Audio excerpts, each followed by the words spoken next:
No último dia 7 de agosto, o Banco Central Brasileiro divulgou o nosso Real Digital, o Drex. Esse projeto que começou em 2020, lá com o Banco Central, e que agora está entrando numa nova fase. Mas, junto com esse anúncio, muita gente está perguntando, afinal, como é que funciona o Drex? Quais são os seus benefícios e os riscos envolvidos nessa tecnologia? E acredite, tem questões polêmicas que envolvem essa tecnologia e que vamos abordar no vídeo de hoje.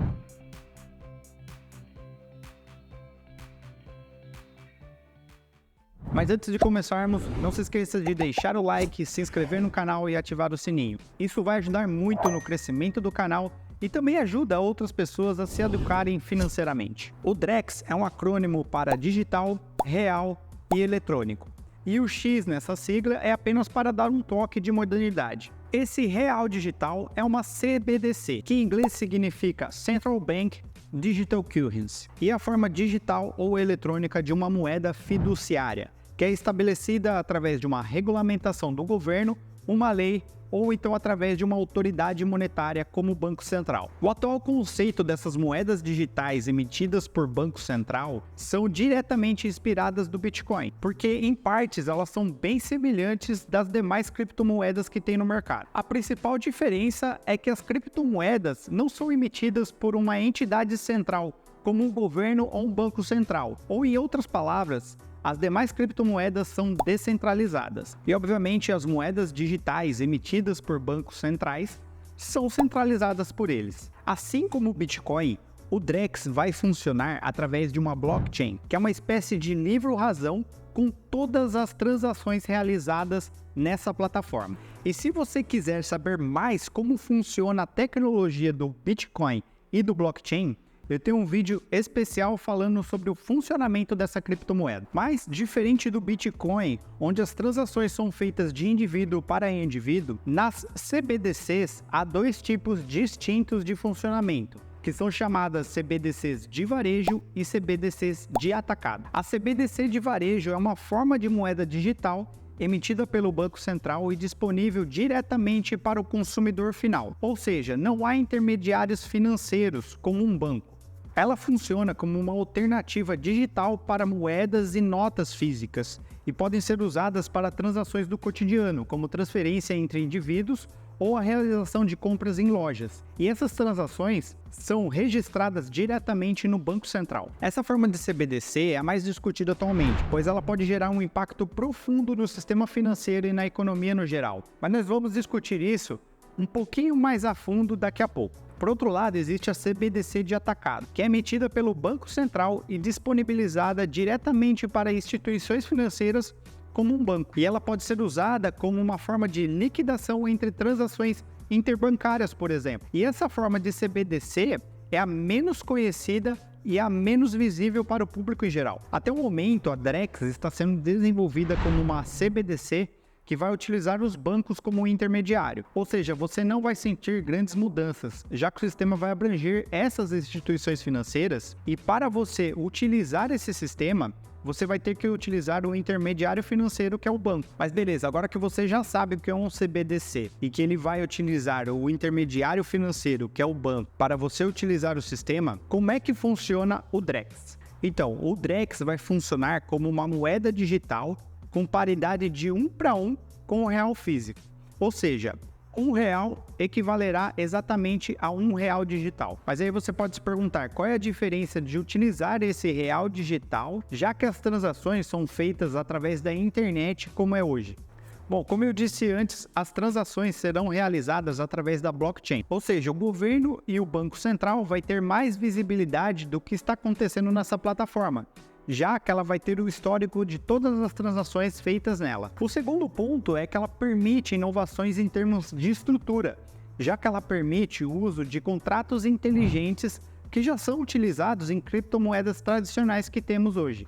Esse contrato inteligente funciona a partir de instruções lógicas, que se uma condição pré-determinada acontece, é executada uma ação através da rede de computadores da blockchain. Imagine, por exemplo, um contrato de exportação de grãos no setor de agronegócio. Uma das cláusulas desse contrato diz que a umidade máxima encontrada nos grãos não pode ultrapassar 20%. Então, com um contrato inteligente, um sensor que possa aferir essa umidade e que esteja conectado à internet, pode fornecer esses dados diretamente para a blockchain. Então, digamos que a umidade auferida num lote de grãos de 16%. Como esse sensor está ligado diretamente à blockchain, essa cláusula do contrato é atendida e libera automaticamente o embarque. O bom disso é que as condições desses contratos inteligentes são seguras, transparentes e rápidas, porque esses contratos são executados assim que as condições são atendidas. E como ela está na blockchain, não há possibilidade de alteração desse contrato ou fraude dele. E o melhor disso tudo é que há uma infinidade de aplicações, como em testamentos, eleições, logísticas e cadeias de suprimento, empréstimos e por aí vai. Agora que temos uma visão geral de como provavelmente vai funcionar o Drex, nós podemos projetar as vantagens e desvantagens dessa tecnologia. Por exemplo, a rapidez dos pagamentos vão melhorar muito, já que é uma questão de segundos para que as transações sejam validadas. O Pix já foi uma introdução dessa experiência para os consumidores, e o amplo uso dele já dá uma ideia da popularidade desse sistema. Outro ponto importante do Drex será a prevenção contra fraudes. A blockchain permite que as informações sejam transmitidas através da internet em blocos criptografados. Essa tecnologia é atualmente a mais segura para transações digitais. Isso elimina em grande parte a preocupação das pessoas em realizar compras online, por exemplo. E ainda nesse campo podemos dizer que vai melhorar muito o combate de atividades ilícitas. Já que o Banco Central sabe de todas as transações, ele sabe a origem e o destino de cada unidade dessa moeda digital, o que desencoraja atividades ilícitas e vai ajudar no combate de crimes financeiros. Porém, esse poder de vigilância que o governo e o Banco Central terá sobre o real digital é uma preocupação na adoção dessa tecnologia, pois o governo hoje já tem um amplo poder sobre o dinheiro físico. Porém, o dinheiro físico ainda existe uma certa liberdade e anonimato nas transações. Já com a adoção do Drex, a moeda digital, essa liberdade e anonimato vão estar comprometidas, já que o Banco Central vai saber tudo o que acontece dentro da blockchain. Isso já está levantando preocupações, não só aqui no Brasil, mas no mundo todo, sobre a interferência estatal na política monetária e na estabilidade financeira do país. Sem falar na privacidade dos usuários, já que todas as transações são rastreadas e registradas. Embora a tecnologia da blockchain garanta a segurança e a integridade das transações, ela também está levantando questões sobre a proteção de dados pessoais e a possibilidade de vigilância governamental. Os cidadãos de um país podem se sentir desconfortáveis com a ideia de que suas transações financeiras sejam registradas e estejam disponíveis para análise. Não acredito que seja o caso do Drex, já que ele vai utilizar intermediários bancários para que ele seja utilizado. E também há ainda uma discussão muito grande sobre a adoção dessa moeda. Mas para você ter uma ideia de como essa questão tem que ser bem discutida e nós devemos criar dispositivos para limitar o governo, a China já utiliza o Yuan eletrônico, que é uma CBDC de varejo, ou seja, ela é emitida pelo Banco Central diretamente para os consumidores finais. E paralelo a isso, caso você não saiba, a China comunista utiliza um sistema chamado Sistema de Crédito Social, que é um sistema com pontuação numérica com mecanismo de punição e recompensa. Cada cidadão vai ter um score social, e ele pode ser afetado conforme as atitudes que você tem dentro dessa sociedade.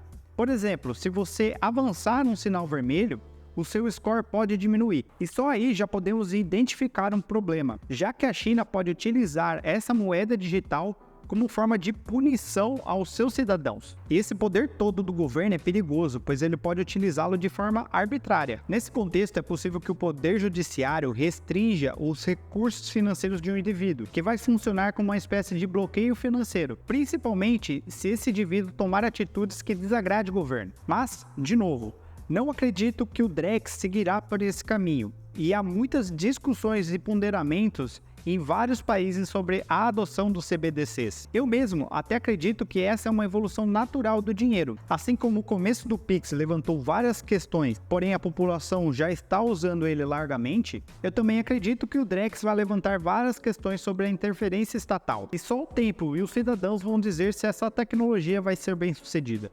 E bem, o Banco Central ainda está rodando testes que vão até março de 2024, com a previsão da adoção desse sistema no final de 2024. O uso de intermediários bancários ainda será necessário, e o custo dessas transações provavelmente vai depender dessas instituições. Mas, assim como o Pix, é bem provável que não haja custos para as pessoas físicas. Bom, por hoje é isso. E para você que chegou até aqui, me responda nos comentários, você ainda costuma utilizar notas e moedas físicas? Bom, pelo menos comigo é bem difícil utilizar, já que eu utilizo os meios digitais como o Pix ou o cartão de crédito. Não se esqueça também de verificar a sua inscrição e ativar o sininho. Meu muito obrigado por você chegar até aqui. O meu nome é Jonas Silva e esse é o Catarse Financeira.